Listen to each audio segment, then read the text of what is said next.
গোপালগঞ্জের কাশিয়ানীতে একটি সেতুর অভাবে দুর্ভোগে 1 লাখেরও বেশি মানুষ।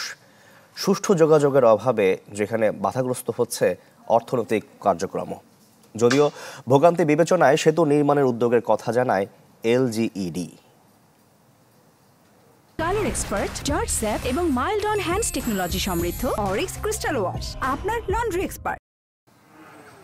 গোপালগঞ্জের কাশিয়ানী উপজেলার মাঝ দিয়ে বয়ে গেছে এই মধুমতি নদী।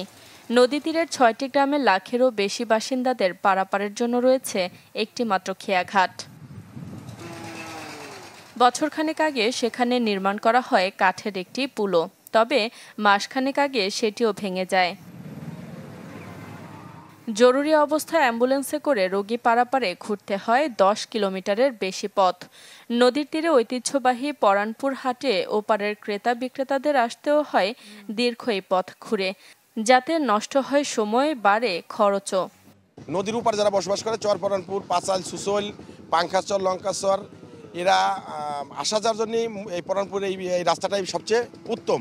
এই কাঠা ব্রিজটা আমরা এলাকার লোকজন, গ্রামের লোকজন করছে, করার পরে ভেঙে গেছে। ভেঙে যাওয়ার কারণে এখন উপারের লোকজন, এপারের লোকজন যাতায়াত করতে পারে না। ওই পারে টোটাল ছাত্রছাত্রী এই পারে লেখাপড়া করে, এদের সমস্যা।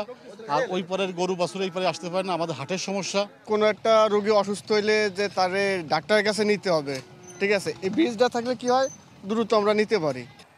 দ্রুত যাতায়াতে নদীতে সেতু নির্মাণের উদ্যোগের কথা জানালেন এলজিইডির এই কর্মকর্তা। আমাদের এলজিইডির পক্ষ থেকে সদর দপ্তরে আমরা একটা ব্রিজের প্রস্তাবনা প্রেরণ করেছি, যার দৈর্ঘ্য আনুমানিক 200 মিটার। তো আমরা আশা করছি আমাদের ঊর্ধ্বতন কর্তৃপক্ষ এই বিষয়টি বিবেচনা করে পরবর্তী প্রয়োজনীয় কার্যক্রম গ্রহণ করবে। সুষ্ঠু যোগাযোগের মাধ্যমে গ্রামীণ অর্থনীতির উন্নয়নে দ্রুত সেতু নির্মাণের দাবি স্থানীয়দের। Desk report, channel 24।